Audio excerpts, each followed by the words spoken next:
Today, we're looking at the lawsuit being brought forward against YouTuber SSSniperWolf and the implications about her entire career it brings to light, the ever-expanding powers of Taylor Swift to generate money, the iPhone 15 bringing a hot new feature to the table, and more all in today's episode of The Insight Hour. What's up, guys and gals?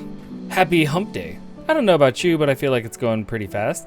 No complaints. But you're not here to hear me ramble about my week, so let's get right into it, shall we? Alice, let's do the SniperWolf story first. Today, we're diving into the world of YouTube drama. SSSniperWolf, a YouTuber with over 33 million subscribers, is facing legal troubles that could shake the very foundation of her channel. The lawsuit, stemming from her divorce from her husband, another YouTuber by the name of Sausage, confirms long-standing speculations about her controversial behavior, including faking gameplay.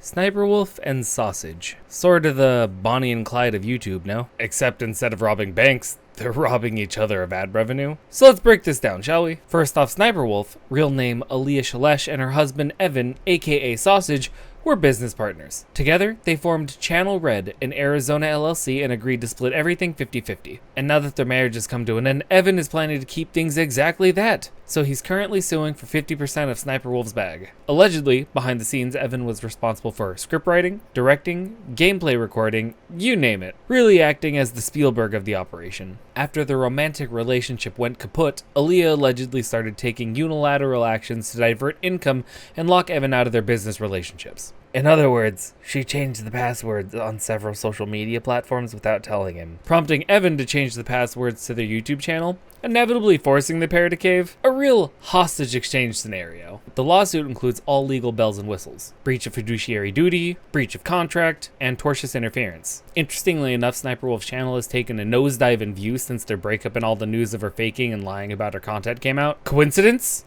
I think not. Now, let's talk about that elephant in the room: faking gameplay. SniperWolf's been accused of this since 2014, and it's like deja vu all over again with her current content. You see, she's moved from faking gameplay to reacting to other people's videos. And when I say reacting, I mean sitting there, occasionally giggling, and basically adding zilch, nada, nothing of substance or value.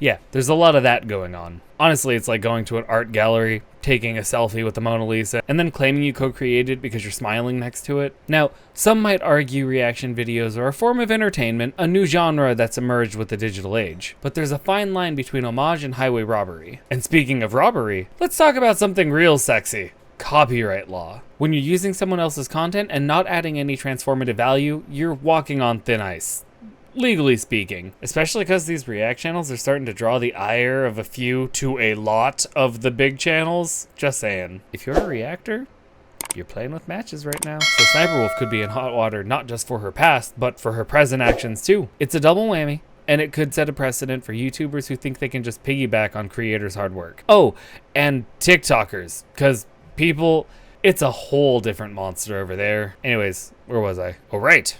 Fair use, the two words that YouTubers throw around like they're legal experts. But let's be honest, most of us wouldn't know a legal brief from a pair of boxer briefs. You see, fair use is this nebulous term that allows you to use copyrighted material under certain conditions like commentary, criticism, or education. Oh, thank God.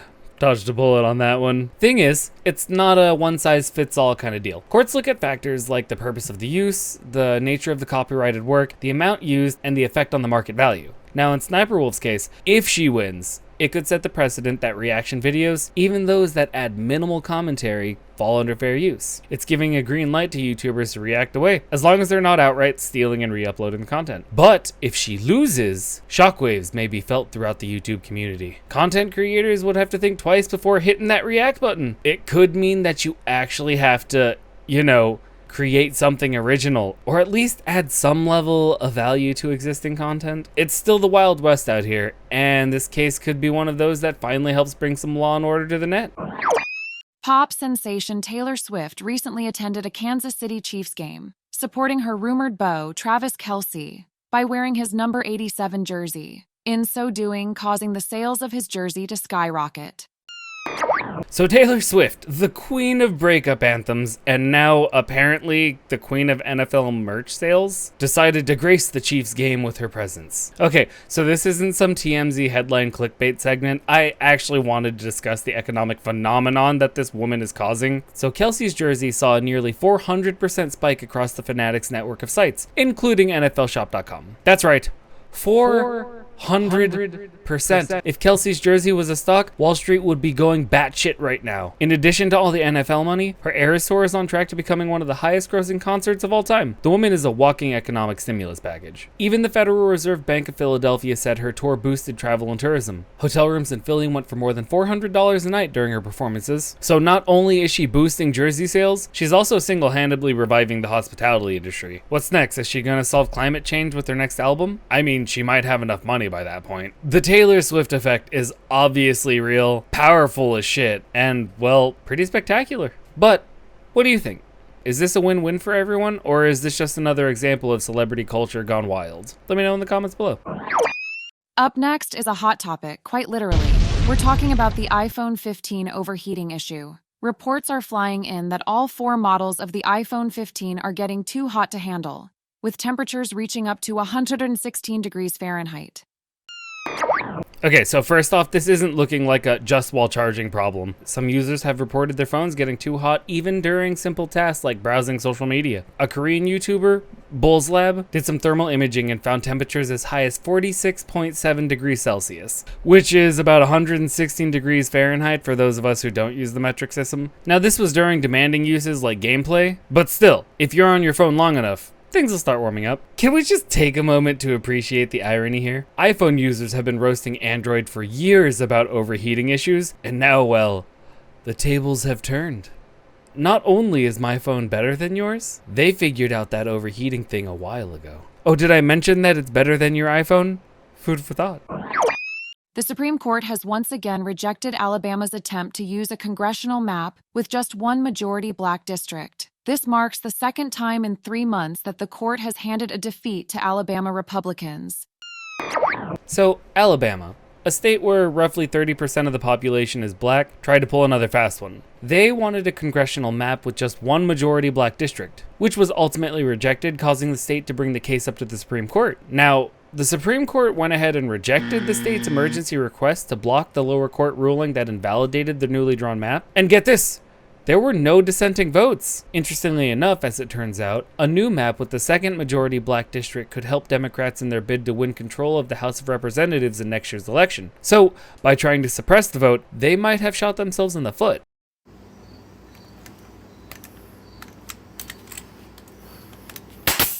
Ow. Sorta like they tried to cheat on a test and accidentally wrote the wrong answer anyways. So what's next? Well, Alabama has to go back to the drawing board. The question is just how many times do they have to be told no before they get the message? The Supreme Court said no go to Alabama's map the first time because it violated the Voting Rights Acts of 1965. Yeah, you heard that. The law's been around for over 50 years. So it's not like they haven't had plenty of time to get to know it.